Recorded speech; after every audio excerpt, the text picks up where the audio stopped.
He'll show off hhis abilities for us here today. Coming into this contest, facing off at a 77% success rate. Tyler Dunn, he has come on as of late, won better than 50% of his draws against Utah. We are underway, and Dunn, right off the bat, wins the clamp, and Alex Mazzone picks up the loose ground ball. And Hopkins, tremendous job by Tyler Dunn to get the first possession of the game for the Blue Jays. Off the lost face-off, St. Joe's rolls upfield in a 10-man ride. Mazzone gets underneath. This is Russell Malen from Gettysburg.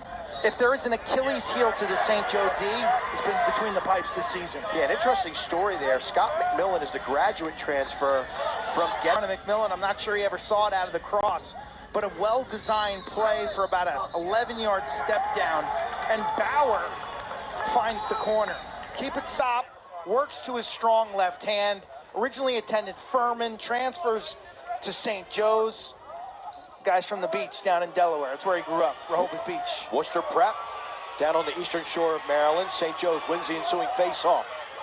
Good stick check right there by Tyler Dunn.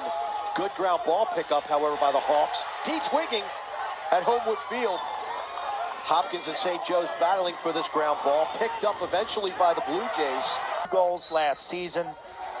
Captain of this Blue Jay team, decided to come back for a 5th year.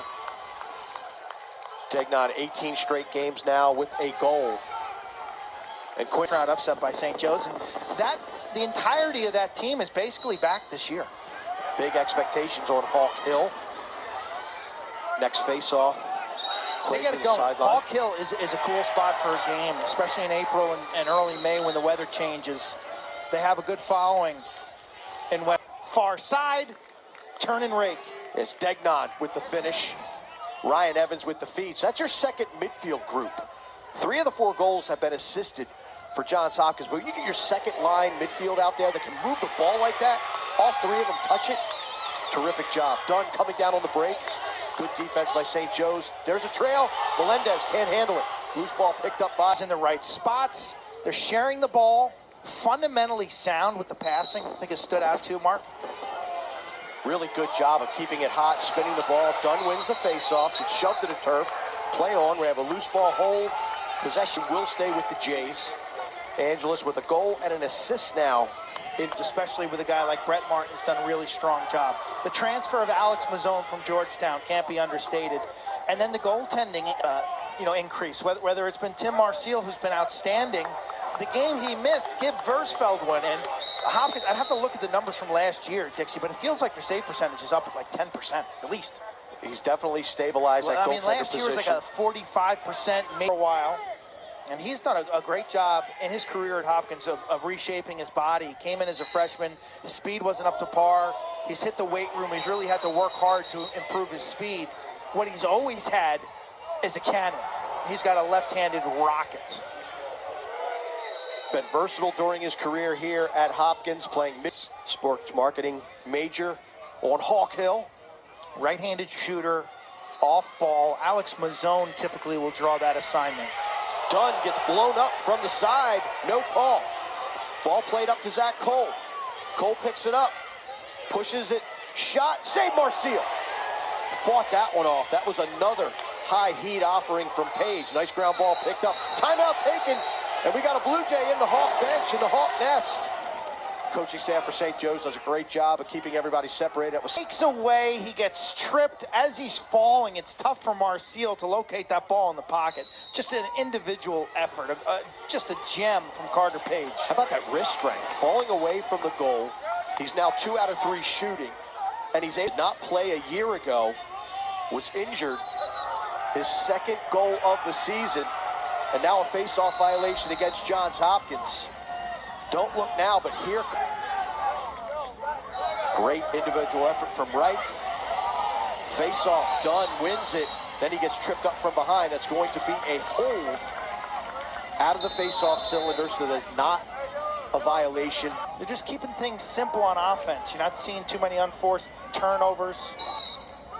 Their cutting game has been a strong part of this offense all season. Cole wins the face-off, but then drops it, and Dunn is able to pick it up and slaloms through a couple of black jerseys Cole included, to get the ball to Degnan on offense. Hopkins is out of timeouts. Halftime stats. The one that jumps out at me, Quinn, that one on the last line. Face-offs. Yeah. If you had told me Hopkins would win 9 out of 15 here at the break, I would have said you were crazy, but that's exactly what they've done. Well, Zach Cole coming into this game at 77%. He wins that clamp easily. What stands out on tape is his ability to exit to different pockets of the field where the wing players can't impact him getting the ball. Tyler Dunn with a slick ground ball after some big traffic at the middle of the field. He is dispossessed of the ball. Dunn, St. Joe picks it up. Yeah, Dunn is a really good clamper, but in my eyes, his greatest skills, and you watch him on tape, is reading his wings. He looks to both sides, and then once the ball is clamped or he's got semi-control of it, he puts it to the pockets where the other team can't impact him getting it there. His exits are beautiful. Played terrific defense, Dixie, during that set.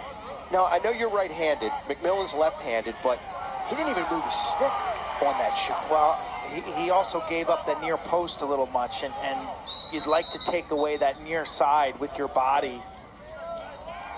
I think he's on a pretty flat arc for a goalie who's not particularly large also, so he shows up range. Nothing Marcel could do about that.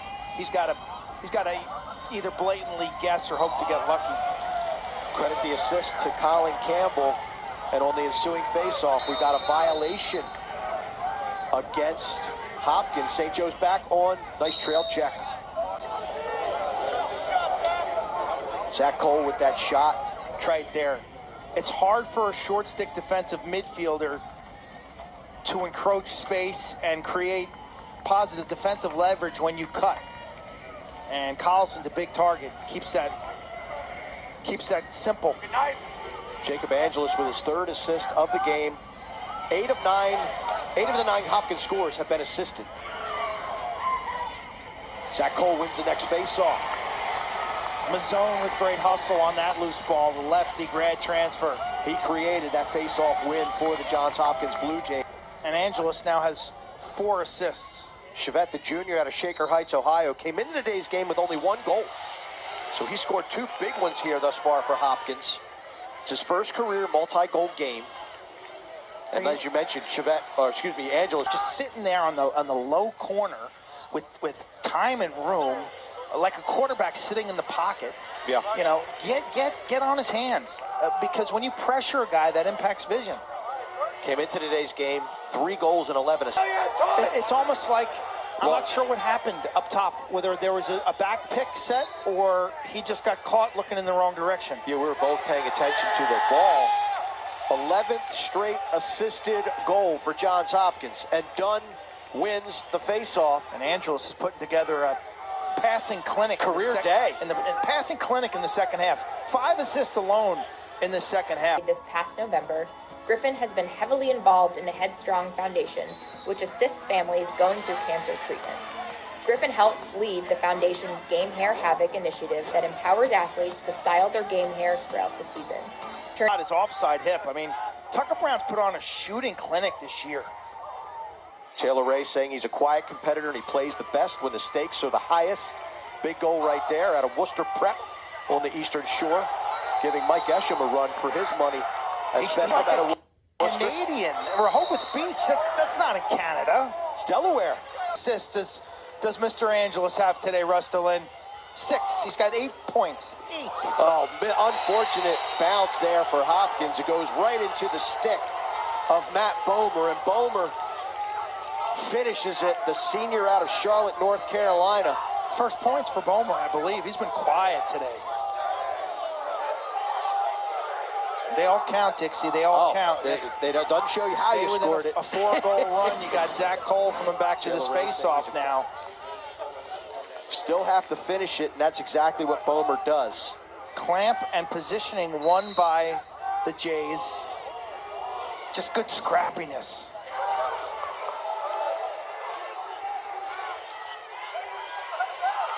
Nice ground ball, pit work, and here come Levi Anderson. Nice drop down low, shot to score, Carter Page.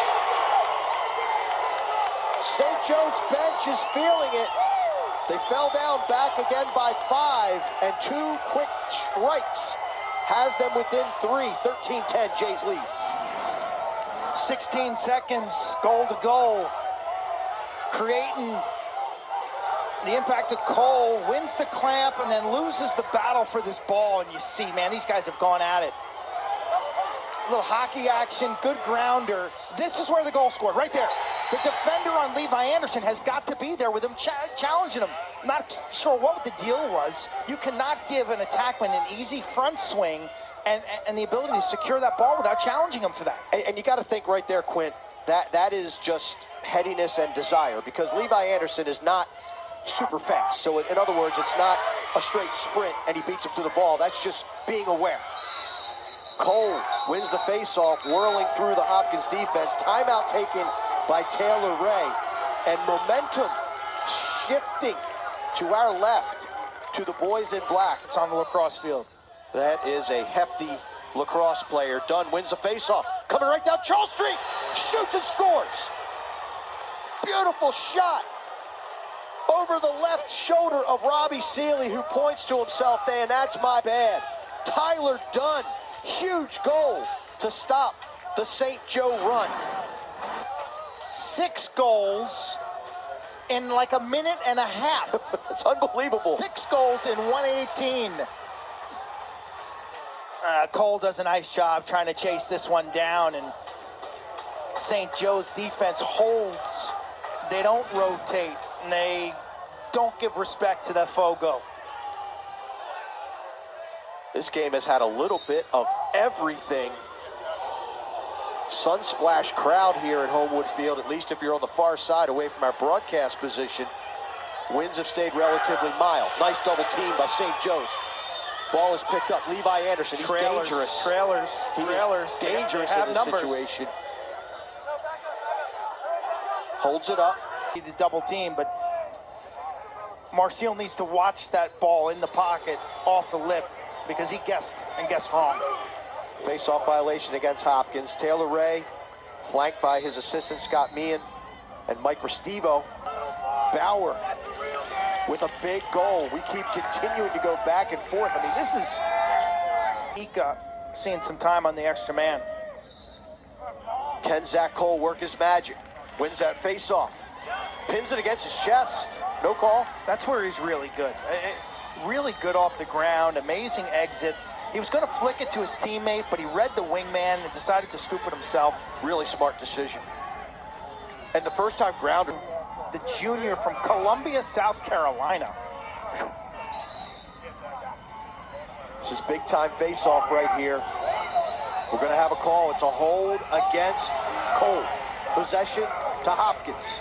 What I tell you about 10 minutes ago about the score, Dixie, if Hopkins stays on 15, they're going to make this game sketchy. Karnak's got nothing on you.